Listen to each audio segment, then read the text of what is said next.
Space X rocket ಭೂಮಿಗೆ ಕಾದಿದ್ಯಾ ಮಹಾ danger. ವೀಕ್ಷಕರೇ, ಒಮ್ಮೆ ಊಹಿಸಿಕೊಳ್ಳಿ, ಗಂಟೆಗೆ 8700 ಕಿಲೋಮೀಟರ್ ವೇಗ, ಅಂದರೆ ಪ್ರತಿ ಸೆಕೆಂಡ್ಗೆ ಸುಮಾರು 2.4 ಕಿಲೋಮೀಟರ್. ಇಷ್ಟೊಂದು ಶರವೇಗದಲ್ಲಿ ಸುಮಾರು 4 ಟನ್ ತೂಕದ ಬೃಹತ್ ಗಾತ್ರದ ರಾಕೆಟ್ ಹೋಗಿ ಚಂದ್ರನ ಮೇಲ್ಮೈಗೆ ನೇರವಾಗಿ ಅಪ್ಪಳಿಸಿದ್ರೆ ಏನಾಗಬಹುದು? ಹೌದು, ಕೇಳೋಕೆ ಇದು ಯಾವುದೋ ಹಾಲಿವುಡ್ ಸಿನಿಮಾದ ಕಥೆಯಂತೆ ಅನಿಸಬಹುದು. ಆದರೆ ಇದು ಸಿನಿಮಾವಲ್ಲ. ಆಗಸ್ಟ್ 5, 2026 ನಭೋಮಂಡಲದಲ್ಲಿ ನಡೆದ ಅತ್ಯಂತ ಆಘಾತಕಾರಿ ಘಟನೆ. ಹೌದು, ಎಲನ್ ಮಸ್ಕ್ ಒಡೆತನದ ಸ್ಪೇಸ್ ಎಕ್ಸ್ ಸಂಸ್ಥೆಯ ಫಾಲ್ಕನ್ 9 ರಾಕೆಟ್ನ ಮೇಲ್ಭಾಗ ಬಾಹ್ಯಾಕಾಶದಲ್ಲಿ ಬಿಸಾಡಿದ ಕಸದಂತೆ ಸುಮಾರು 18 ತಿಂಗಳುಗಳ ಕಾಲ ತೇಲಾಡಿ ಕೊನೆಗೆ ನಿಯಂತ್ರಣ ಸಿಗದೆ ಚಂದ್ರನ ಐನ್ಸ್ಟೈನ್ ಕ್ರೇಟರ್ ಬಳಿ ಭೀಕರವಾಗಿ ಅಪ್ಪಳಿಸಿದೆ. ಈ ಘಟನೆಯಿಂದ ಚಂದ್ರನ ಮೇಲ್ಮೈನಲ್ಲಿ ಬೃಹತ್ ಕುಳಿ ಸೃಷ್ಟಿಯಾಗಿದೆ. ಹೀಗಾಗಿ ಜಗತ್ತಿನ ಪ್ರಸಿದ್ಧ ಬಾಹ್ಯಾಕಾಶ ವಿಜ್ಞಾನಿಗಳು ಮತ್ತು ಇಸ್ರೋ, ನಾಸಾದಂತಹ ಸಂಸ್ಥೆಗಳು ತೀವ್ರವಾಗಿ ಆತಂಕಗೊಂಡಿದ್ದಾರೆ. ಹಾಗಾದ್ರೆ ಚಂದ್ರನಿಗೆ ಈ ರಾಕೆಟ್ ಅಪ್ಪಳಿಸಿದ್ದು ಹೇಗೆ? ಇದರಿಂದ ಭೂಮಿಗೆ ಏನು ಆಪತ್ತು? ಮುಂದೆ ನಾವಿಡಲಿರುವ ಚಂದ್ರನ ಹೆಜ್ಜೆಗಳಿಗೆ ಇದು ಹೇಗೆ ಕಂಟಕವಾಗಲಿದೆ? ಚಂದ್ರನ ವಾತಾವರಣಕ್ಕೆ ಎದುರಾಗಿರುವ ಸವಾಲುಗಳೇನು? ಇಂದಿನ ವಿಡಿಯೋದಲ್ಲಿ ಈ ಸಂಪೂರ್ಣ ರಹಸ್ಯವನ್ನ ನಾವು ನಿಮ್ಮ ಮುಂದೆ ಎಳೆಯಾಗಿ ಬಿಚ್ಚಿಡ್ತೀವಿ. ವಿಡಿಯೋವನ್ನ ಕೊನೆವರೆಗೂ ತಪ್ಪದೆ ವೀಕ್ಷಣೆ ಮಾಡಿ. ಹೇಗಿತ್ತು ಚಂದ್ರನಲ್ಲಿ ಆದ ಮಹಾ ಸ್ಫೋಟ? ಸೃಷ್ಟಿಯಾಯಿತು 30 ಮೀಟರ್ ಅಗಲದ ಹೊಸ ಕುಳಿ. ವೀಕ್ಷಕರೇ, ಮೊದಲು ರಾಕೆಟ್ನ ಈ ಕ್ರಾಶ್ ಅಥವಾ ಅಪ್ಪಳಿಸುವಿಕೆ ಎಷ್ಟು ಭೀಕರವಾಗಿತ್ತು ಅನ್ನೋದನ್ನ ಅರ್ಥ ಮಾಡಿಕೊಳ್ಳೋಣ. ಆಗಸ್ಟ್ 5, 2026 ಜಾಗತಿಕ ಸಮಯ ಬೆಳಗಿನ ಜಾವ 6:35 UTC, ಭಾರತೀಯ ಕಾಲಮಾನ ಮಧ್ಯಾಹ್ನ 12:05 ಸರಿಯಾಗಿ ಈ ಘಟನೆ ಸಂಭವಿಸಿದೆ. ಸ್ಪೇಸ್ ಎಕ್ಸ್ ನ ಫಾಲ್ಕನ್ 9 ರಾಕೆಟ್ನ 4 ಟನ್ ತೂಕದ ಭಾಗವು ಚಂದ್ರನ ಐನ್ಸ್ಟೈನ್ ಕ್ರೇಟರ್ ಬಳಿ ಅಪ್ಪಳಿಸಿತು.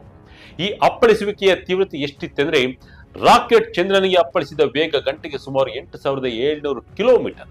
ಈ ರಭಸದಿಂದ ಉಂಟಾದ ಸ್ಫೋಟಕದ ಶಕ್ತಿ ಸುಮಾರು 3 ಟನ್ TNT ಮದ್ದುಗುಂಡುಗಳನ್ನು ಒಟ್ಟಿಗೆ ಸಿಡಿಸಿದಷ್ಟಿತ್ತು. ಈ ಭೀಕರ ಘರ್ಷಣೆಯಿಂದಾಗಿ ಚಂದ್ರನ ಮೇಲ್ಮೈನಲ್ಲಿ ಸುಮಾರು 20 ರಿಂದ 30 ಮೀಟರ್ ಅಗಲದ ಹೊಸ ಬೃಹತ್ ಕುಳಿ ಸೃಷ್ಟಿಯಾಗಿದೆ. ಈ ಅಪ್ಪಳಿಸುವಿಕೆಯ ರಭಸಕ್ಕೆ ಚಂದ್ರನ ಮೇಲ್ಮೈನಲ್ಲಿದ್ದ ಮಣ್ಣು ಮತ್ತು ಕಲ್ಲುಗಳು 106 ಕಿಲೋಮೀಟರ್ ಎತ್ತರಕ್ಕೆ ಬಾಹ್ಯಾಕಾಶಕ್ಕೆ ಚಿಮ್ಮಲ್ಪಟ್ಟಿವೆ. ಕೇವಲ ಒಂದು ರಾಕೆಟ್ ಭಾಗ ಚಂದ್ರನ ಮೇಲ್ಮೈನ ಭೌಗೋಳಿಕ ಸ್ವರೂಪವನ್ನೇ ಬದಲಾಯಿಸಿ ಹಾಕಿದೆ. ಸ್ಪೇಸ್ ಎಕ್ಸ್ ರಾಕೆಟ್ ಚಂದ್ರನಿಗೆ ಅಪ್ಪಳಿಸಿದ್ದು ಹೇಗೆ? ವೀಕ್ಷಕರೇ, ಇಷ್ಟಕ್ಕೂ ಈ ಸ್ಪೇಸ್ ಎಕ್ಸ್ ರಾಕೆಟ್ ಚಂದ್ರನಿಗೆ ಹೋಗಿ ಡಿಕ್ಕಿ ಹೊಡೆದಿದ್ದು ಹೇಗೆ ಗೊತ್ತಾ? ಇದು ಯಾವುದೇ ರೀತಿಯ ಪೂರ್ವ ಯೋಜಿತ ಯೋಜನೆಯಲ್ಲ. ಇದು ಸಂಪೂರ್ಣವಾಗಿ ಅಕಸ್ಮಾತ್ತಾಗಿ ಜರುಗಿದ ಘಟನೆಯಾಗಿದೆ. ಸಾಮಾನ್ಯವಾಗಿ ಉಪಗ್ರಹಗಳನ್ನ ಬಾಹ್ಯಾಕಾಶಕ್ಕೆ ತಲುಪಿಸಿದ ನಂತರ ರಾಕೆಟ್ನ ಕೆಳಗಿನ ಭಾಗಗಳು ಭೂಮಿಯ ವಾತಾವರಣಕ್ಕೆ ಮರಳಿ ಉರಿದು ಹೋಗುತ್ತವೆ ಅಥವಾ ಸಮುದ್ರದಲ್ಲಿ ಬೀಳುತ್ತವೆ. ಆದರೆ ಈ ಫಾಲ್ಕನ್ 9 ರಾಕೆಟ್ನ ಮೇಲ್ಭಾಗ 2025 ಆರಂಭದಲ್ಲಿ ಉಪಗ್ರಹವನ್ನ ಸುದೀರ್ಘ ಬಾಹ್ಯಾಕಾಶ ಕಕ್ಷೆಗೆ ತಲುಪಿಸಿತ್ತು. ಕೆಲಸ ಮುಗಿದ ನಂತರ ಆ ರಾಕೆಟ್ ನಲ್ಲಿ ಮರಳಿ ಭೂಮಿಯತ್ತ ತಳ್ಳಲು ಬೇಕಾದ ಇಂಧನ ಖಾಲಿಯಾಗಿತ್ತು. ಹೀಗಾಗಿ ಅದು ಬಾಹ್ಯಾಕಾಶದ ಅನಂತತೆಯಲ್ಲಿ ನಿಯಂತ್ರಣವಿಲ್ಲದೆ ತೇಲಲು ಆರಂಭಿಸಿತು.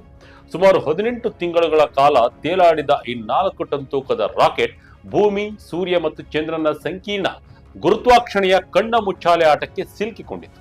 ಸ್ಪೇಸ್ ಎಕ್ಸ್ ನ ನಾಸಾ ಸೈನ್ಸ್ ಪ್ರೋಗ್ರಾಂ ಡೈರೆಕ್ಟರ್ ಜುಲಿಯಾನ ಶೈಮನ್ ಹೇಳುವಂತೆ, ಸೂರ್ಯನ ವಿಕಿರಣ ಮತ್ತು ಚಂದ್ರನ ಬಲವಾದ ಈ ಶಕ್ತಿ ಈ ರಾಕೆಟ್ ಭಾಗವನ್ನು ತಡೆಯಲಾಗದ ರೀತಿಯಲ್ಲಿ ಚಂದ್ರನ ಕಕ್ಷೆಯತ್ತ ಎಳೆದುಕೊಂಡಿತ್ತು.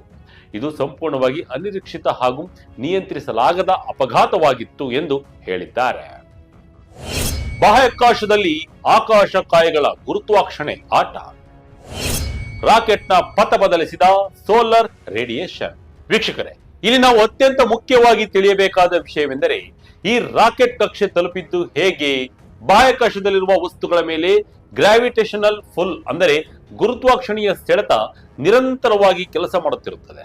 ಭೂಮಿಯ ಮತ್ತು ಚಂದ್ರನ ನಡುವೆ ಇರುವ ಲಾಂಗ್ರೇಂಜ್ ಪಾಯಿಂಟ್ಗಳ ಸಮೀಪ ಈ ರಾಕೆಟ್ ತಲುಪಿದಾಗ ಅದರ ಮೇಲಿದ್ದ ನಿಯಂತ್ರಣ ಸಂಪೂರ್ಣವಾಗಿ ತಪ್ಪಿ ಹೋಯಿತು. ಅಷ್ಟೇ ಅಲ್ಲದೆ ಸೂರ್ಯನಿಂದ ಹೊರಹೊಮ್ಮುವ ವಿಕಿರಣಗಳ ಒತ್ತಡವು ಈ ಖಾಲಿ ಲೋಹದ ರಾಕೆಟ್ ಅನ್ನ ಚಂದ್ರನ ಅಂಗಳಕ್ಕೆ ಮತ್ತಷ್ಟು ಹತ್ತಿರಕ್ಕೆ ತಳ್ಳಿತ್ತು. ಯಾವುದೇ ವಾತಾವರಣವಿಲ್ಲದ ಚಂದ್ರನ ಮೇಲೆ ಗಂಟೆಗೆ ಸಾವಿರಾರು ಕಿಲೋಮೀಟರ್ ವೇಗದಲ್ಲಿ ಬಂದ ರಾಕೆಟ್ಗೆ ಬ್ರೇಕ್ ಹಾಕಲು ಅಥವಾ ಅದರ ವೇಗವನ್ನ ಕಡಿಮೆ ಮಾಡಲು ಗಾಳಿಯ ಘರ್ಷಣೆಯೇ ಇರಲಿಲ್ಲ. ಪರಿಣಾಮವಾಗಿ ನಿಯಂತ್ರಣ ತಪ್ಪಿದ ಕ್ಷಿಪಣಿಯಂತೆ ರಾಕೆಟ್ ನೇರವಾಗಿ ಐನ್ಸ್ಟೈನ್ ಕ್ರೇಟರ್ ಪ್ರದೇಶಕ್ಕೆ ಅಪ್ಪಳಿಸಿತು. ಬೃಹತ್ ಗಾತ್ರದ ವಸ್ತುವೊಂದು ಇಷ್ಟೊಂದು ಶರವೇಗದಲ್ಲಿ ಬಿದ್ದಾಗ ಉಂಟಾಗುವ ಶಾಕ್ ವೇವ್ಸ್ ಅಥವಾ ಆಘಾತಕಾರಿ ತರಂಗಗಳು ಚಂದ್ರನ ತೆಳುವಾದ ಮೇಲ್ಮೈಯಲ್ಲಿ ಸಣ್ಣ ಮಟ್ಟದ ಕಂಪನವನ್ನ ಕೂಡ ಉಂಟು ಮಾಡಿದೆ ಎಂದು ಭೌಗೋಳಿಕ ವಿಜ್ಞಾನಿಗಳು ಅಂದಾಜಿಸಿದ್ದಾರೆ. ನಾಸಾ ದಕ್ಷಿಣ ಕೊರಿಯಾದ ಉಪಗ್ರಹಗಳು ಅಲರ್ಟ್. ಈ ಭೀಕರ ಅಪಘಾತ ಸಂಭವಿಸಿದಂತೆ ಚಂದ್ರನ ಕಕ್ಷೆಯಲ್ಲಿ ಸುತ್ತುತ್ತಿರುವ ನಾಸಾದ LRO ಮತ್ತು ದಕ್ಷಿಣ ಕೊರಿಯಾದ ಧನುರಿ ಉಪಗ್ರಹಗಳು ತಕ್ಷಣವೇ ತಮ್ಮ ಹೈಟೆಕ್ ಕ್ಯಾಮೆರಾಗಳನ್ನ ಐನ್ಸ್ಟೈನ್ ಕ್ರೇಟರ್ನತ್ತ ತಿರುಗಿಸಿವೆ. ತಾಸಿಗೆ 8700 ಕಿಲೋಮೀಟರ್ ವೇಗದಲ್ಲಿ ರಾಕೆಟ್ ಅಪ್ಪಳಿಸಿದಾಗ ಚಂದ್ರನ ಆಳದಲ್ಲಿದ್ದ ಮಣ್ಣು ಮತ್ತು ಖನಿಜಗಳು ಹೊರಚೆಲ್ಲಿವೆ. ಇದನ್ನ ಅಧ್ಯಯನ ಮಾಡುವ ಮೂಲಕ ಚಂದ್ರನ ಮೇಲ್ಮೈನ ಆಳದಲ್ಲಿ ಏನಿದೆ, ಅತಿ ಹೆಚ್ಚಿನ ವೇಗದ ಅಪಘಾತಗಳಿಂದ ಚಂದ್ರನ ಭೌಗೋಳಿಕ ಸ್ವರೂಪ ಹೇಗೆ ಬದಲಾಗುತ್ತದೆ ಎಂಬುದನ್ನ ಅಧ್ಯಯನ ಮಾಡಲು ಜಗತ್ತಿನ ವಿಜ್ಞಾನಿಗಳಿಗೆ ಇದೊಂದು ಅಪರೂಪದ ಅವಕಾಶ ಸಿಕ್ಕಂತಾಗಿದೆ. ವಿಜ್ಞಾನಿಗಳು ಈಗ ಈ ಉಪಗ್ರಹಗಳು ಕಳಿಸುವ high resolution before and after ಫೋಟೋಗಳಿಗಾಗಿ ಕಾಯ್ತಾ ಇದ್ದಾರೆ. ಚಂದ್ರನ ಧೂಳು ಮತ್ತು ವಾತಾವರಣಕ್ಕೆ ಕಂಟಕ. ಸೂರ್ಯನ ಬೆಳಕಿಗೆ ಎದ್ದು ಕಾಣುವ ಮಣ್ಣಿನ ಮೋಡ. ಅಷ್ಟೇ ಅಲ್ಲದೆ ವೀಕ್ಷಕರೇ, ಈ ಅಪಘಾತದಿಂದ ಸೃಷ್ಟಿಯಾದ ಧೂಳಿನ ಮೋಡಗಳು ಮತ್ತೊಂದು ದೊಡ್ಡ ಚಿಂತೆಗೆ ಕಾರಣವಾಗಿವೆ. ಭೂಮಿಯ ಮೇಲಾದರೆ ಗಾಳಿ ಮತ್ತು ಮಳೆಯಿಂದ ಧೂಳು ಬೇಗನೆ ನೆಲಕ್ಕೆ ಕುಳಿತುಕೊಳ್ಳುತ್ತದೆ. ಆದರೆ ಚಂದ್ರನ ಮೇಲೆ ಗುರುತ್ವಾಕರ್ಷಣೆ ಅತ್ಯಂತ ಕಡಿಮೆ ಇರುವುದರಿಂದ ಮತ್ತು ವಾತಾವರಣವೇ ಇಲ್ಲದಿರುವುದರಿಂದ ಸ್ಫೋಟದ ರಭಸಕ್ಕೆ ಚಿಮ್ಮಿದ ಧೂಳು ಮತ್ತು ಸಣ್ಣ ಕಲ್ಲುಗಳು ಚಂದ್ರನ ಕಕ್ಷೆಯಲ್ಲಿ ದಿನಗಟ್ಟಲೆ ವಾರಗಟ್ಟಲೆ ತೇಲಾಡುತ್ತಲೇ ಇರುತ್ತವೆ. ಇದನ್ನ ರೆಗೋಲಿತ್ ಡಸ್ಟ್ ಎಂದು ಕರೆಯಲಾಗುತ್ತದೆ. ಈ ಸಣ್ಣ ಸಣ್ಣ ಚೂಪಾದ ಧೂಳಿನ ಕಣಗಳು ಚಂದ್ರನ ಸುತ್ತ ಸುತ್ತುತ್ತಿರುವ ಇತರ ಸಂಶೋಧನಾ ಉಪಗ್ರಹಗಳ ಸೋಲಾರ್ ಪ್ಯಾನೆಲ್ಗಳು ಮತ್ತು ಹೈಟೆಕ್ ಕ್ಯಾಮೆರಾಗಳ ಲೆನ್ಸ್ಗಳಿಗೆ ಹಾನಿ ಮಾಡುವ ಭಾರಿ ಅಪಾಯವಿರುತ್ತದೆ. ಅಷ್ಟೇ ಅಲ್ಲದೆ ಚಂದ್ರನ ಮೇಲ್ಮೈಯಲ್ಲಿ ಸಂಶೋಧನೆ ನಡೆಸುತ್ತಿರುವ ಅಥವಾ ಭವಿಷ್ಯದಲ್ಲಿ ಇಳಿಯಲಿರುವ ರೋವರ್ಗಳ ಚಕ್ರಗಳಿಗೆ ಈ ಉಪಕರಣಗಳು ಹಾಗೂ ಚೂಪಾದ ಧೂಳು ಕಂಟಕವಾಗಬಹುದು ಎಂದು ನಾಸಾ ವಿಜ್ಞಾನಿಗಳು ಎಚ್ಚರಿಸಿದ್ದಾರೆ. ಬಾಹ್ಯಾಕಾಶ ಕಸದ ಆತಂಕ, ವಿಜ್ಞಾನಿಗಳ ಎಚ್ಚರಿಕೆ. ವೀಕ್ಷಕರೇ, ಈ ಅಪಘಾತವು ಇಡೀ ಜಗತ್ತಿನ ಬಾಹ್ಯಾಕಾಶ ವಿಜ್ಞಾನಿಗಳಲ್ಲಿ ಭಾರಿ ದೊಡ್ಡ ಆತಂಕವನ್ನ ಮೂಡಿಸಿದೆ. ಯಾಕೆಂದ್ರೆ ಪ್ರಸ್ತುತ ಅಮೆರಿಕ, ಚೀನಾ, ರಷ್ಯಾ ಮತ್ತು ಭಾರತದಂತಹ ದೇಶಗಳು ಹಾಗೂ ಖಾಸಗಿ ಕಂಪನಿಗಳು ಚಂದ್ರನ ಮೇಲೆ ಸಂಶೋಧನೆಯನ್ನ ತೀವ್ರಗೊಳಿಸುತ್ತಿದ್ದು, ಭವಿಷ್ಯದಲ್ಲಿ ಚಂದ್ರನ ಮೇಲೆ ಮಾನವ ನಿರ್ಮಿತ ವಸತಿ ನೆಲೆಗಳನ್ನ ಕಟ್ಟಲು ಸಿದ್ಧತೆ ನಡೆಸಿವೆ. ಇಂತಹ ಸಮಯದಲ್ಲಿ ಬಾಹ್ಯಾಕಾಶದಲ್ಲಿ ನಿಯಂತ್ರಣವಿಲ್ಲದೆ ಸುತ್ತುತ್ತಿರುವ ಇಂತಹ ಸಾವಿರಾರು ಟನ್ ತೂಕದ ರಾಕೆಟ್ ಕಸಗಳು ಭವಿಷ್ಯದಲ್ಲಿ ಚಂದ್ರನ ಮೇಲಿರುವ ನಮ್ಮ ರಿಸರ್ಚ್ ಸೆಂಟರ್ಗಳ ಮೇಲೆ ಉಗ್ರರ ಕ್ಷಿಪಣಿ ದಾಳಿಯಂತೆ ದಿಢೀರನೆ ಬಂದು ಬಿದ್ದರೆ ಇಡೀ ಮೂಲ ಸೌಕರ್ಯವೇ ಕಣ್ಣು ಮುಚ್ಚಿ ಕಣ್ಣು ಬಿಡುವಷ್ಟರಲ್ಲಿ ಧೂಳಿಪಟವಾಗುತ್ತದೆ. ಹೀಗಾಗಿ ಭವಿಷ್ಯದಲ್ಲಿ ಪ್ರತಿ ರಾಕೆಟ್ ಉಡಾವಣೆಯ ನಂತರ ಅದರ ತ್ಯಾಜ್ಯವನ್ನ ಬಾಹ್ಯಾಕಾಶದಲ್ಲೇ ಸಂಪೂರ್ಣವಾಗಿ ನಾಶಪಡಿಸುವ ತಂತ್ರಜ್ಞಾನವನ್ನು ಅಳವಡಿಸಿಕೊಳ್ಳಬೇಕು ಎಂದು ವಿಜ್ಞಾನಿಗಳು ಎಚ್ಚರಿಸಿದ್ದಾರೆ. ಇನ್ನು ಮಾನವನ ಇತಿಹಾಸದಲ್ಲಿ ಮಾನವ ನಿರ್ಮಿತ ಬಾಹ್ಯಾಕಾಶ ಕಸಬಂದು ಚಂದ್ರನಿಗೆ ಆಕಸ್ಮಿಕವಾಗಿ ಅಪ್ಪಳಿಸಿರುವುದು ಇದು ಎರಡನೇ ಬಾರಿ ಮಾತ್ರ. ಇದಕ್ಕೂ ಮೊದಲು ಮಾರ್ಚ್ 2022ರಲ್ಲಿ ಚೀನಾದ ಲಾಂಗ್ ಮಾರ್ಚ್ 3C ರಾಕೆಟ್ನ ಭಾಗವೊಂದು ಚಂದ್ರನ ಹಿಂಭಾಗಕ್ಕೆ ಅಪ್ಪಳಿಸಿ ಡಬಲ್ ಕ್ರೇಟರ್ ಸೃಷ್ಟಿಸಿತ್ತು. ಈಗ ಸ್ಪೇಸ್ ಎಕ್ಸ್ ರಾಕೆಟ್ ಎರಡನೇ ಬಲಿಪಶುವಾಗಿದೆ.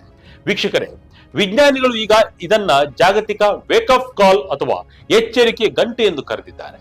ಜೊತೆಗೆ ಸದ್ಯಕ್ಕೆ ನಮ್ಮ ಭೂಮಿಗೆ ಇದರಿಂದ ಯಾವುದೇ ಅಪಾಯ ಇಲ್ಲ ಎಂದು ಹೇಳಿದ್ದಾರೆ.